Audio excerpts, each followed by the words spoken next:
សូមគោរពជំរាបសួរពុកម៉ែបងប្អូនអរគ្នាបាទនេះគឺជាទីតាំងកសិដ្ឋានរបស់បងប្រុសនៅខាងស្រុកកូនមុំហើយដែលខ្ញុំមកផ្ដិតយកទស្សនវិជ្ជាទាំងស្រុងនៅកន្លែងទីតាំងដែលគាត់ដាក់មេបាដែល250បា10បងប្អូនហើយដល់គាត់ជាម្ចាស់ស្ថានីយ៍ផ្ដាច់មុខនៅស្រុកកូនមុំខេត្តរតនគិរីអញ្ចឹងខ្ញុំធ្វើការថតយកទស្សនវិជ្ជាទាំងស្រុងឲ្យបងប្អូនមើលតែម្ដងបាទបងប្អូននេះគឺជារូបភាពត្រង់មាន់របស់គាត់ដែលមានទទឹងបណ្ដោយហៅថា3គុណនឹង5ម៉ែត្របងប្អូនបាទហើយនេះគឺជាបរិវេណជុំវិញត្រង់របស់គាត់ដែលគាត់ធ្វើលក្ខណៈត្រង់2ជាន់ដែលតាមបច្ចេកទេសស្តង់ដាររបស់សហគមន៍កសិកម្មមាន់ខ្មែររបស់យើងដែលបានរៀបចំ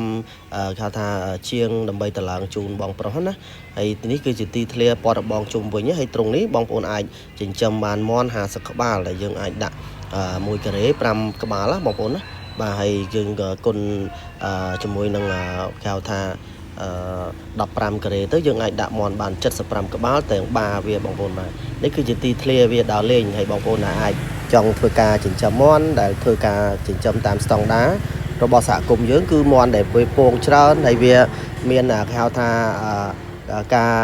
ផលិតពងហើយបង្កកំណើតខ្ពស់បងប្អូនហើយបើសិនមកបងប្អូនអត់ដាក់រៀបចំត្រង់2ជាន់ជាទេមាន់វាអាចនឹងដើរលេងច្រើនឬក៏វាអត់សូវបានចំណីស៊ីបានបបោហើយមាន់វាមិនធ្វើការផលិតពងឲ្យបងប្អូនទេហើយអញ្ចឹងយើងដាក់ត្រង់បែបនេះគឺលក្ខណៈបច្ចេកទេស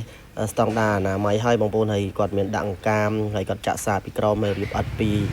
ជាន់ដាក់ពីលើណាបងប្អូនបាទអិតនេះគឺអិតប្រហោងបងប្អូនដាក់អិតពីហៅអិតប្រហោង2បាទពីត្រួតបងប្អូនបាទចឹងបងប្អូនទាំងអស់គ្នាចង់ធ្វើតាមបច្ចេកទេសរបស់គាត់បងប្អូនអាចធ្វើតាមរបៀបនេះបានហើយត្រង់នេះគឺមែនទេណាធ្វើមកហើយគឺអស់ប្រហែលជា